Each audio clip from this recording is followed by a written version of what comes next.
Voz é meio, palavra é mensagem, sem a qual a voz fica sem sentido. O Grupo Imagem e Credibilidade e a Companhia da Voz se uniram para levar até você comunicação integrada, credibilidade da voz. Alexandre Jardim. Crises te preocupam? E a sua reputação? Como está? Eu tenho a solução.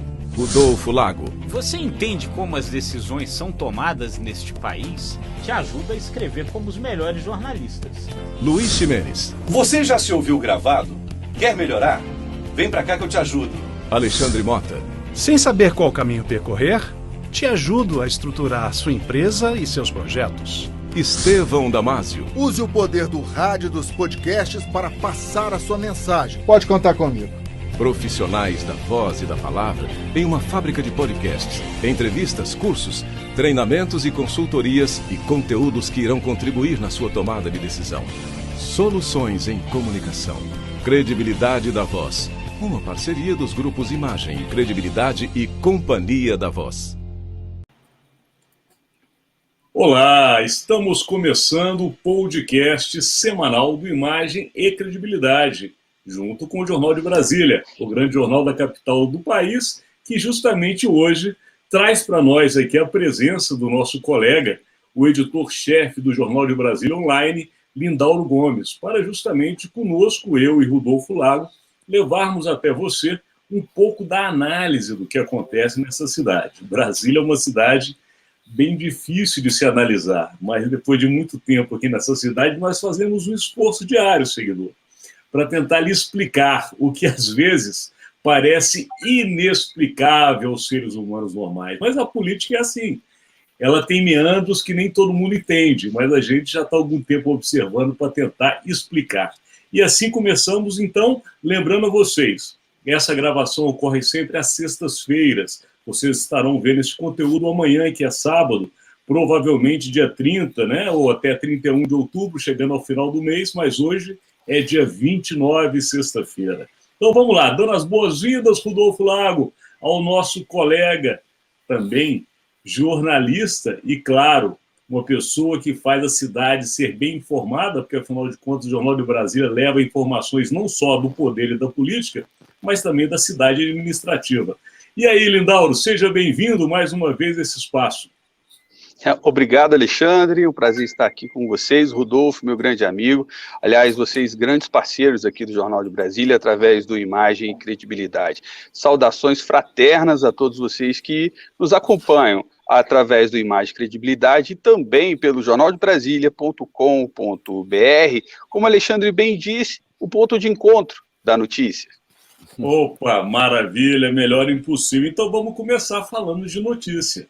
E a mais fresquinha, se assim podemos dizer, é justamente a que saiu ontem, né, Rodolfo Lago, do Tribunal Superior Eleitoral, uma sessão bastante, vamos dizer, diferente, porque ela teve recados explícitos para o ano que vem, e mal tomou uma decisão, já puniu na sequência, enfim.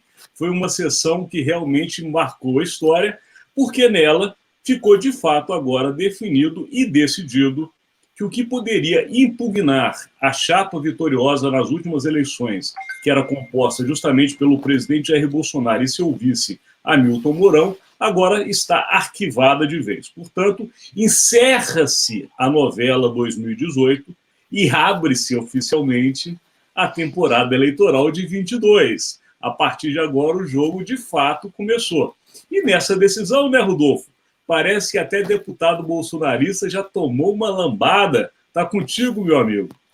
Pois é, Alexandre. Então, foi uma sessão cheia de recados, né? A minha sensação é de que assim, o Tribunal Superior Eleitoral ontem ficou na seguinte situação. Não vou, nesse momento, cutucar a fera com vara curta, no sentido de pegar e tomar decisões agora diretamente contra o presidente. Então, assim, eu não vou caçar a chapa Bolsonaro-Mourão, nem vou caçar o mandato do presidente da República, mas eu vou fazer o seguinte: eu vou primeiro dizer que se ele cometeu o mesmo crime de novo em 2022, eu vou mandar prender, e cacei um menorzinho para dizer assim, olha, eu estou caçando o menorzinho, se você não ficar quietinho, eu caço você, né? A minha sensação, Alexandre e Lindauro, com relação às decisões de ontem foi meio essa. Assim, o que a gente tem ouvido ali, de gente que circula ali, né, por essas cortes aí dos ministros de toga, é que eles consideram que lá no 7 de setembro, que foi o momento ali que o Bolsonaro meio que ultrapassou a linha, e aí houve a reação, que naquele momento, quando o Bolsonaro percebeu que tinha ultrapassado a linha, e aí pediu ajuda para o Michel Temer e fez a tal daquela carta, né? Naquele momento, o Bolsonaro meio que se aquietou. Ele continua falando aí as coisas dele, né? Diz que a vacina da Covid pode provocar AIDS, né? Esse tipo de bobagem ele continua dizendo, mas ele não atacou mais nenhum ministro do Supremo, ele não atacou mais as urnas eletrônicas, ele não botou mais a tropa dele para ir para as ruas em atos antidemocráticos. Nesse sentido, ele ficou calmo, né? Então, o que me parece? O Tribunal Superior Eleitoral, por outro lado, age da seguinte forma: vamos manter a rédea curta para que o Bolsonaro se mantenha calmo. Então, não caça a chapa Bolsonaro-Mourão pelo disparo massivo de mensagens de fake news e ataques contra os adversários no WhatsApp pela eleição de 2018, mas indica muito claramente, o ministro Alexandre de Moraes, que será o próximo presidente do TSE, falou isso com todas as letras, indica muito claramente que em 2022 não vai tolerar a mesma coisa, que se a mesma coisa for feita, isso vai caçar chapa, isso vai pode ensejar até prisão, né? Então deixa o recado claro. Não, e aí pega lá a sequência disso, caça o mandato do deputado estadual do Paraná, Fernando Francischini, porque fez uma live com fake news sobre as urnas eletrônicas. Nós sabemos que o presidente Jair Bolsonaro fez uma live igualzinha de dentro do Palácio da Alvorada, né? E existe uma ação lá no TSE para julgar essa live do Bolsonaro. Então fica o recado, fica o seguinte, olha, eu cacei o deputado estadual, que é menor do que você, mas você continua mansinho aí, porque o recado está dado. Então, acho que foram recados, Alexandre, dados contra o presidente nas duas situações. Então vamos ouvir Lindauro, porque, Lindauro, aquela frase famosa cunhada pelo ex-procurador-geral da República na época da Lava Jato, né? Pau que dá em Chico, dá em Francisco. Portanto, ontem ficou claro o recado aí do presidente do TSE. Está contigo, Lindauro. Eu vou levar adiante com muita paciência, né, e com muita honra, porque o Rodolfo foi exímio, foi cirúrgico. E começo falando como você: o risco que corre o facão, corre o machado.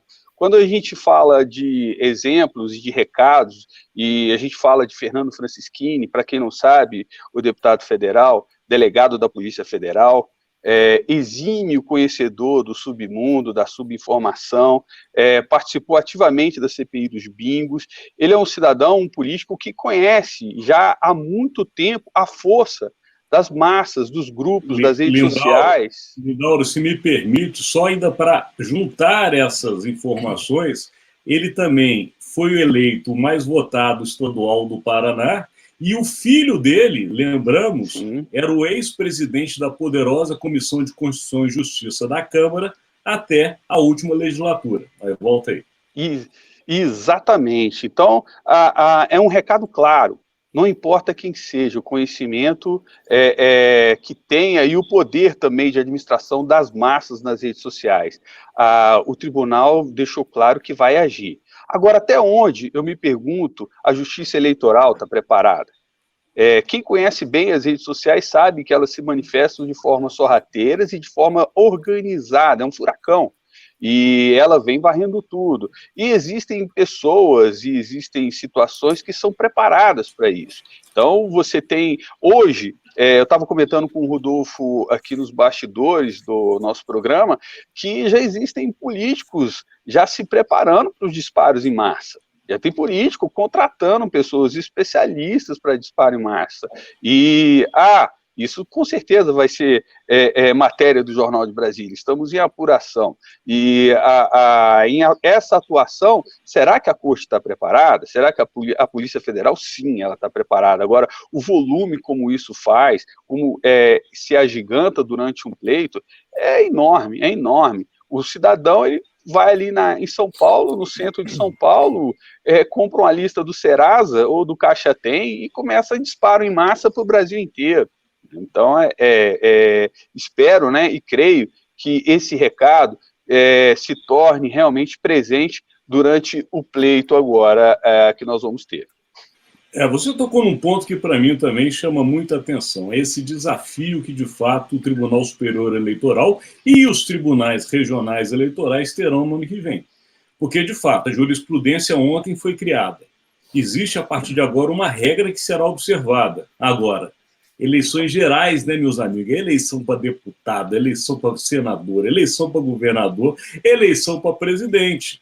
E todo mundo com seu celular na mão usando rede social. Então, realmente, o desafio é monitorar tudo isso. Claro, parte do trabalho é feito pelos inimigos ou adversários, né? São os primeiros a levarem ao tribunal a denúncia. Mas, ainda assim, é muita gente. Você tem realmente razão na sua observação. Mas, Lindauro, continua contigo. Porque já que nós estamos falando também um pouco de eleição do ano que vem, né? E aí nós temos uma viagem presidencial. O nosso candidato, aliás, o candidato ao governo brasileiro para ser reeleito, ou pelo menos entende que vai ser reeleito, é o presidente Jair Bolsonaro. Já a turma do outro lado acha que não vai acontecer isso, não. Mas o importante é, nesse ponto que volta a você, é que tem um tema que é super sensível, que é a questão ambiental.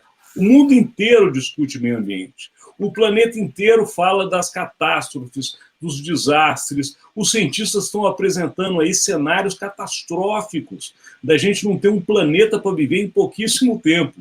E o nosso presidente, que acabou virando o inimigo número 1, né, da floresta no planeta Terra e da ecologia, não irá à COP26, mas resolveu fazer uma visita na sua terra natal. Não sei se os seus conterrâneos se receberão muito bem, mas a gente gostaria de ouvir você. Lindauro, o que você enxerga neste momento tão crucial para o mundo, onde o meio ambiente se aproxima de um encontro que reúne as principais potências e o presidente do país considerado o mais preservado ecologicamente do planeta Terra se nega a aparecer? Bom, vou começar com a frase do próprio presidente. Muito obrigado, vi pelo caminho que o pessoal reconhece a bandeira do Brasil, estou muito feliz, se Deus quiser, na segunda-feira visitarei meus ancestrais, disse Bolsonaro, agora em Roma. E aí, será que ele está preocupado com o meio ambiente? Alguns acreditam que sim, é de direito, alguns acreditam que o presidente realmente faz um bom trabalho em relação ao meio ambiente. Outros, já e dados, o INPE e outras situações, demonstram que o Brasil não está preparado para ser realmente o maior player ambiental do planeta, que deveria ser. E nós temos questões ambientais gravíssimas, que vão da destruição da floresta à poluição do ar, a questões ambientais sérias, crise econômica que passa pelo agronegócio, então tudo é intrinsecamente ligado. E realmente o presidente Bolsonaro demonstra que não está preparado para realmente ser o líder que essa nação precisa na questão ambiental, ou ele realmente ainda há tempo dele puxar essa liderança e demonstrar situações que realmente possa passar para o mundo que nós estamos na vanguarda da preservação ambiental, ou toda essa questão ambiental vai ficar a cargo da ministra da Agronomia, Tereza Cristina. Esse é o recado que a gente passa para o mundo quando a gente vê a safra ano após ano quebrando recorde e a floresta ano após ano sendo desmatada. A nossa exportação de carne para a China aumentando ano após ano e realmente a área de pasto vem aumentando na Amazônia. Então são questões que são extremamente interligadas, e nós não vamos nunca conseguir desenvolver uma política ambiental favorável se a gente não tiver mais transparência, não tiver punho firme e forte e ação governamental realmente direta neste plano. Lindauro, você fez um relato, né, Rodolfo Lau, que realmente coloca o Brasil e a sua importância para o mundo. E aí, Rodolfo, eu volto com a mesma pergunta. Um país, como o Lindauro mostrou, tão importante do ponto de vista econômico e também, claro, de preservação ambiental, pode abrir mão de estar presente num encontro tão importante como esse, Rodolfo? Pois é, né, Alexandre? Hoje saiu a edição da revista Time, né, que é uma das revistas mais importantes do mundo, né? A capa da revista Time é a COP26, uma foto onde aparecem várias personalidades do planeta ali, né? E a capa tá o seguinte: no centro tem várias cadeiras e tal. No centro, sentado no centro, aparece o presidente dos Estados Unidos, Joe Biden. Um pouquinho atrás dele, a ativista Greta Thunberg, né, ativista ambiental. Aí tem a Rainha Elizabeth como se fosse um boneco de papelão, assim, tipo, vai, mas não vai na COP, né? E o Bolsonaro, amigo, ele é uma plaquinha debaixo de um monte de neve no canto esquerdo, enterrado ali, entendeu? Então, isso traduz, né, quer dizer, como é que o mundo está vendo essa questão, né? Aí nós temos aqui o vice-presidente Hamilton Mourão, né, que o próprio Bolsonaro disse que é o cunhado chato, que ninguém aguenta, né? Comentando sobre a ausência do Bolsonaro na COP26, dizendo o seguinte: não, para que todo mundo ia jogar pedra nele, e é isso mesmo, todo mundo ia jogar pedra nele, e a gente sabe disso. Agora, ele não vai, e eu não sei se ele vai se livrar mesmo assim de levar umas pedradas na Europa, viu, Lindauro e Alexandre? Por quê? Porque ele está em Roma para participar da reunião do G20, né, que é a reunião das 20 maiores economias do mundo, que, na verdade, ela vai funcionar como uma espécie de prévia da COP. O tema dessa reunião do G20 é pessoas, planeta e prosperidade. Ou seja, o tema da reunião do G20, ele meio que antecipa lá. Quer dizer, quando você junta pessoas, planeta e prosperidade, você está querendo dizer o seguinte, que essas coisas estão associadas, ao contrário do que muita gente acha que é o discurso do presidente. Quer dizer, prosperidade, você só pode falar em prosperidade, aí a gente está falando de economia, se você lembrar das outras duas coisas, pessoas e planeta, né? Então, então fica claro que mesmo ali na reunião do G20 vai ter uma saia justa grande aí. A gente precisa lembrar que o Bolsonaro será, desses líderes que vão estar no fim de semana lá na Itália, o único, e ele é o único, por enquanto ele é o único no planeta, formalmente denunciado, né, por crime contra a humanidade. Ele foi denunciado por um grupo de senadores, ou seja, por representantes de um poder brasileiro, de ter cometido crime contra a humanidade. É desse jeito que o presidente chega na Europa, né? Quer dizer, não é uma situação das melhores, está longe de ser, né? O que me assusta em tudo isso é porque a questão ambiental é muito cara a todos nós. Não há planeta, né, que possa sobreviver com a destruição que a gente tem feito numa escala completamente fora do planeta conseguir suportar. Então, de fato, tem que ser feita uma coisa emergencialmente. O que eu não consigo compreender, acho que parte dos nossos seguidores também não, é como o Brasil fica fora de um momento como esse. O mundo está sendo pressionado, as pessoas estão pressionando através das redes sociais os seus líderes. todo mundo está indo para a COP26 com uma obrigação, pelo menos pode ser que não saia, mas está todo mundo sabendo que desta reunião tem que sair ações pontuais e práticas imediatas.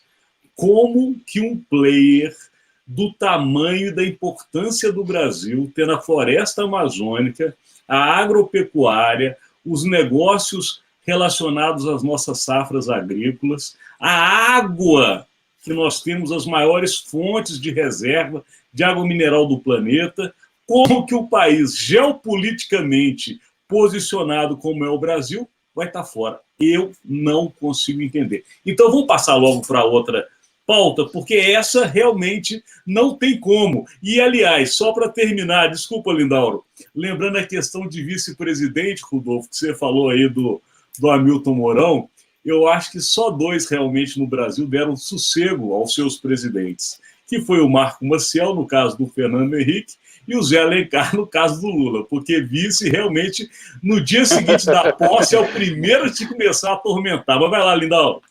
Não, eu queria, para encerrar esse assunto, lembrar mais uma vez a fala do presidente. Vou visitar meus ancestrais, tá certo? Talvez seja tarde demais. Talvez a gente tenha que pegar no passado exemplos para tentar fazer um futuro melhor. Quem sabe ele não encontra realmente nos ancestrais uma saída para essa situação aqui no Brasil. Perfeito, Lindauro. Excelente reflexão. Então vamos lá, já volta para você, Lindauro, porque agora o assunto a gente não tem como fugir dele. Essa semana foi concluída, depois de 6 meses de trabalhos intensos, que prestou um serviço ao país relevante, não há que se negar, independente de exageros, de concordâncias ou de alguns fatos que podem ter fugido da normalidade. A CPI da Covid, ela concluiu o seu trabalho com mérito. Ela conseguiu revelar para o Brasil muitos fatos que, se não fosse essa comissão parlamentar de inquérito, talvez não fosse do nosso conhecimento. Conseguiu impedir alguns novos escândalos que esse país, infelizmente, está acostumado a acompanhar. E, mais do que isso, é inegável, acelerou o processo de vacinação no Brasil após a criação da comissão. Portanto, são méritos que têm que ser levados em consideração. Só que existe um fato aí, né, Lindauro e Rodolfo? A turma não quer deixar o holofote se apagar.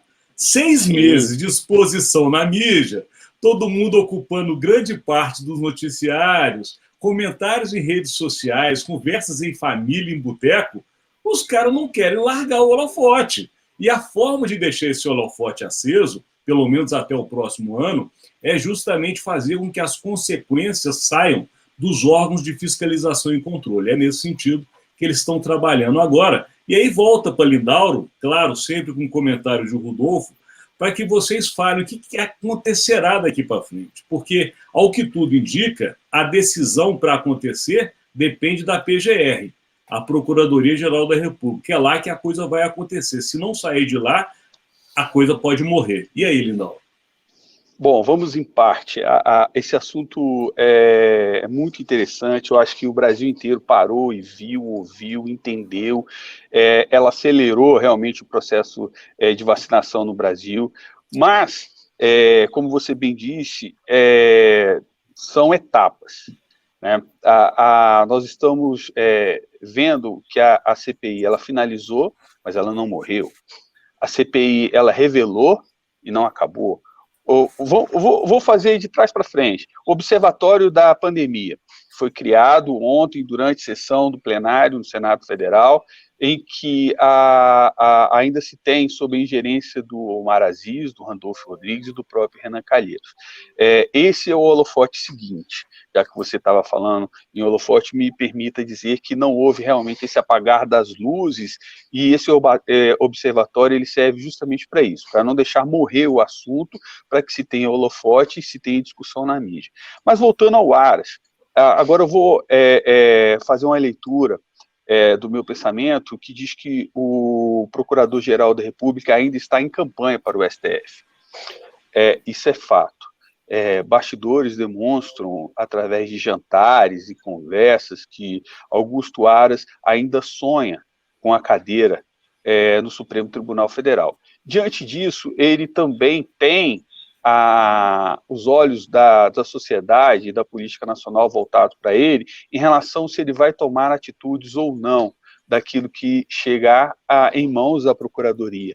Ele demonstrou ontem o primeiro passo, que é de realmente colocar para que se dê início uma pré-investigação. Ele não está julgando, ele não está apresentando, ele não está dando parecer, ele não está concluindo aquilo que é de direito que o Ministério Público faça após a CPI. Ele está iniciando uma investigação. E diante dessa conclusão, desse início desse trabalho, a gente não pode esquecer que ele já está empossado como Procurador-Geral da República. Ele não tem como voltar, é um cargo de 2 anos, e acabou. Ele pode virar as costas para o presidente da República agora, se ele quiser, isso é fato. Não estou dizendo que ele vai fazer. Porém, essa relação que dá essa liberdade de Aras ainda sonhar com o STF. Então, meus amigos, me permita dizer que ainda tem muita água para rodar debaixo dessa ponte e que Aras pode sim fazer ali uma situação que ele realmente passe a dar as cartas nesse momento. Ele não vai se ver em momento algum acuado pelo Observatório da Pandemia. Ele não vai, ele tem elementos jurídicos e institucionais para tocar isso da forma como ele quiser e como ele imaginar. Então, a pressão que possa vir surgir de fora do Observatório, do Senado ou do próprio Palácio, ele tem a capacidade e já demonstrou que tem experiência, sim, de fazer com que aquelas investigações andem a passos largos, andem a banho-maria, andem da forma como ele acredita que deva andar, dentro daquilo que lhe é permitido institucionalmente. E ele faz isso com maestria. Então, eu quero trazer para o nosso debate, para a nossa conversa aqui, o fato, na minha opinião, de que Aras ainda sonha com a cadeira no STF. Então, ele vai, dentro do meu entendimento, fazer com que esse sonho não acabe, a não ser o dia que realmente ele adentrar pela porta da frente do STF. Olha só, Lindauro, Rodolfo, ele fez uma reflexão e uma análise muito precisa, porque de fato é isso, Lindauro. Hoje os holofotes saem do Senado e vão para a PGR, porque de fato o procurador Aras é que tem a condição de fazer esse assunto continuar ou não. E aí, Rodolfo Lago, só para te ajudar na sua análise, que eu sei que já está na ponta da língua, preste atenção, seguidor e seguidora, no que disse hoje, sexta-feira, agora no final desta manhã, o procurador Aras, abre aspas, relativo ao relatório final. Nós queremos que o Supremo também participe da apreciação destes fatos apurados pela CPI, do ponto de vista dos crimes comuns porventura existentes, e nos compete a avaliação da sua existência e, se for o caso, da adoção de medidas processuais penais cabíveis com ajuizamento da ação penal ou aquilo que não houver a caracterização, o enquadramento em crime comum e o arquivamento. Eu não sei se sou só eu, mas eu vi muito cis na frase do procurador. Ele disse que vai, se. E aí, Rodolfo Lago? Assim, o que não dá para dizer, e de fato a gente não está ouvindo o Procurador-Geral da República dizer isso, é que não haja ali um volume enorme de indícios e provas sim, que precisam ser analisadas naquelas mais de 1000 páginas daquele relatório, né? Então, ele deixou claro que ele vai se debruçar sobre isso, né? Não tem como ele ignorar isso, né? O que ele irá fazer, a que conclusões ele vai chegar, a gente não sabe, né? E a gente vai ter que continuar observando e acompanhando. Agora, o Augusto Aras não vai simplesmente se sentar sobre esses relatórios. Daí ele já deixou claro que ele não fará. Aí você tem ali, enfim, você tem como possíveis consequências agora, né? Quer dizer, tem vários caminhos aí, né? O Observatório da Pandemia, que foi criado na noite de quinta-feira lá, né, oficialmente aprovado pelo plenário, mantém o caminho político, quer dizer, a CPI acabou, mas eles criaram uma nova estrutura, praticamente com os mesmos senadores, para continuar politicamente nos holofotes ali fazendo a pressão. Então, o observatório ele mantém viva essa fogueira política da coisa, né? Nós vamos ter o caminho da PGR, que vai chegar em algum ponto, no sentido de, provavelmente, eu acho que algumas coisas avançarão, outras serão arquivadas, enfim, e aí se vão atingir ou não o presidente da República, não sei. E as coisas aí vão caminhar no Supremo também, da mesma forma ali, né? Se também chegarão ao presidente ou não, eu também não sei. E o outro caminho é nas cortes internacionais, que eu acho que a gente não pode desprezar nem deixar de prestar atenção. Uma deputada do PSOL, a Fernanda Melchiona, já fez a entrega formal desse relatório ao Tribunal Penal Internacional essa semana, né? Ali é lento, ali é demorado, mas é um caminho também.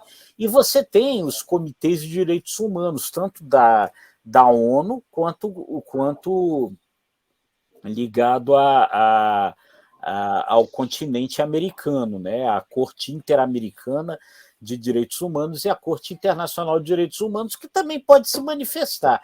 Então, você tem esses caminhos aí. Eu acho que assim, as coisas simplesmente elas não... os próprios senadores vão tratar de não deixar que a CPI seja o capítulo final dessa história, e ele certamente não vai ser, tanto do ponto de vista político, esse eles garantem que não vai ser, quanto do ponto de vista jurídico ou internacional, né? Com certeza, o ponto que vocês colocam, e você, Rodolfo, agora, só confirma o que disse também Lindauro, porque, de fato, a Procuradoria-Geral da República, ela é o grande ativo da continuidade desse holofote aceso. O Tribunal Internacional de Haia é importante, é relevante, causa um fato internacional, mas, de fato, o ponto de vista político, regional e local é a PGR que vai ter capacidade de fazer. E até que ponto que fará? Ontem foram várias fofocas aqui em Brasília que vocês acompanharam. Uma delas teria saído, inclusive, do gabinete do líder do governo na Câmara, o famoso deputado Ricardo Barros, no qual um membro deste gabinete havia dito para a imprensa que já tinha informações reservadas e confirmadas que os assuntos na PGR seriam todos arquivados. Isso gerou um mal-estar, Renan Calheiros saiu batendo. Por outro lado, a também... A PGR fez uma nota, né, desautorizando isso. Desautorizando. Lira, pelo outro lado, resolveu bater no relatório porque ficou indignado com os deputados federais colocados na lista de indiciamento. Os senadores já mandaram recado de volta também, se negaram, inclusive, levar relatório para ele. O clima está daquele jeito. E dentro de tudo isso, o presidente precisa aprovar um auxílio, né? Um auxílio que pode garantir a ele as eleições do ano que vem. Mas vamos parar aqui, porque nós temos as projeções e o nosso tempo correu. Então, vamos agora falar da semana que vem em cima dessa projeção, Lindão. Não, eu vou gastar 10 segundos, porque é impossível a gente fechar a conta sem lembrar do que fez o Renan no TCU ontem. O Renan apontou o dedo, ele acusou o presidente da Câmara na questão das emendas R9 de favorecer aliados em Alagoas.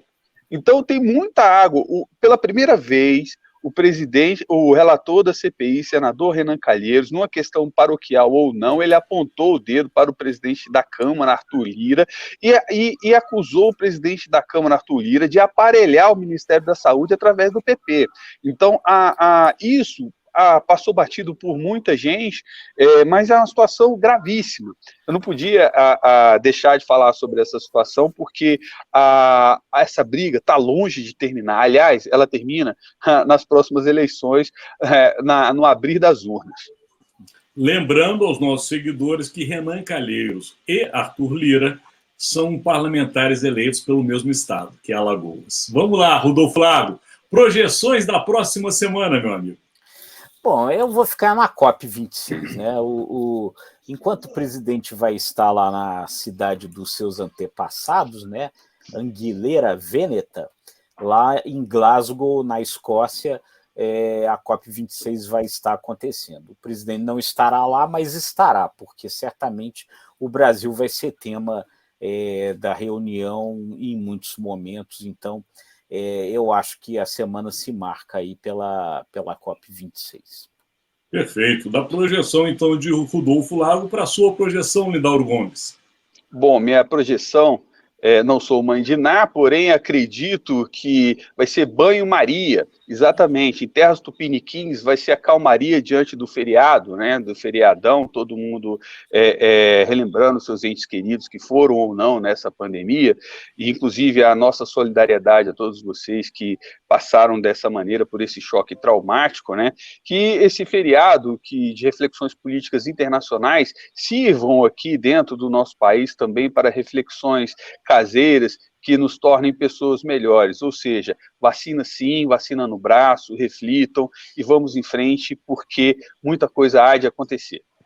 Boa projeção. A minha vai ficar na política rasteira e local desta cidade chamada Brasília, porque na semana que vem, ainda que tenha esse feriado do dia 2, o presidente da Câmara, Arthur Lira, está convocando os deputados pela terceira vez para votarem a famosa PEC dos precatórios. Por que tanto interesse, seguidor?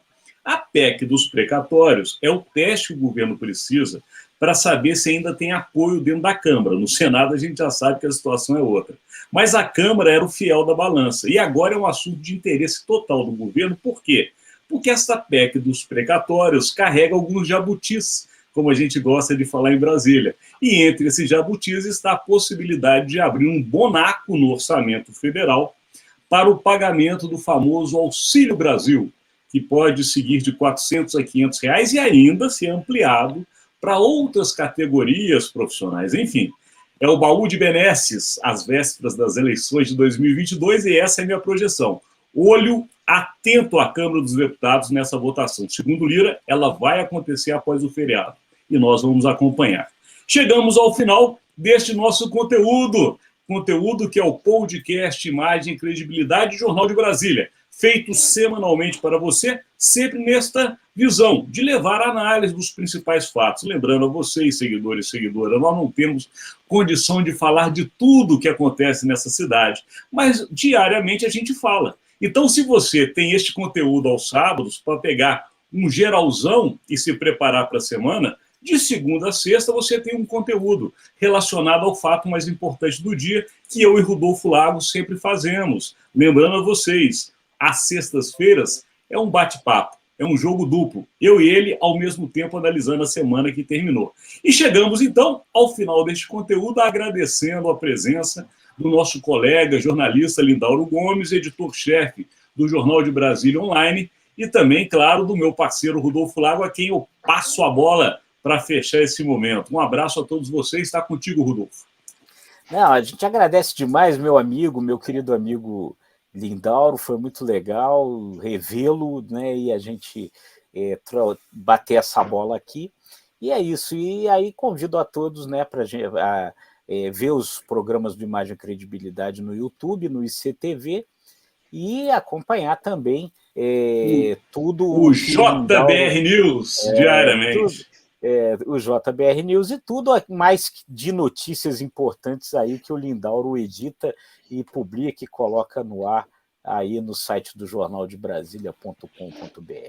Lindauro, muito obrigado aí. Bem lembrado, Rodolfo Lago. Valeu, rapaziada. Muito obrigado pela oportunidade. É sempre bom estar com vocês. Obrigado. Um abraço a todos. Valeu. Um abraço. Tá joia.